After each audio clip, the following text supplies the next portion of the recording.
Nakakasira ng araw mga tropa. Apparently, etong Europe region or R2 region ay nagkaroon ng early copies ng release ng Resident Evil Requiem. Sa mga maraming pera na pambili dyan, congratulations, nakabili sila ng mga copies nila. Masaya na sana yun, hindi ba? Kaso nga lang, hindi ako nasayan at hindi ko nagustuhan. Nilik nila yung ending ng Resident Evil Requiem. Mga kaibigan, mga tropa, mga kaangas, hindi nyo po ikakaganda, hindi nyo ikakakool, hindi nyo ikakagwapo yung pag-leak ninyo ng ending niyan or kung ano man i-leak nyo. Meron man nabuhay, may namatay or anything, wala kami sanang pakialam doon. Ang problema kasi natin doon, paano naman kami yung mga excited namin, yung kasiyahan namin bilang fan din ng series. Siyempre, hindi naman kami mga binless, kagaya ninyo, hindi ba? Either yung iba sa amin, makakabili upon release date, pipila ng mahaba sa data blitz, game one gadget, at kagaya ko, baka magantay pa ako ng buwan or maybe taon bago ako magkaroon, na-spoil na kami. So, ang iba sa amin, lalo na ako, tatama rin na ako maglaro. O, di ba? Tapos kapag nagreklamo kami, iyakin kami.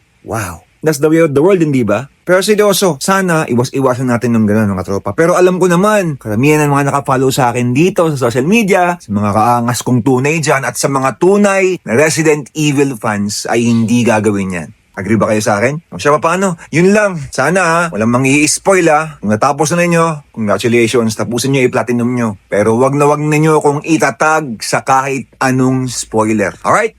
Babay na muna. Alam niyo ako. Angas.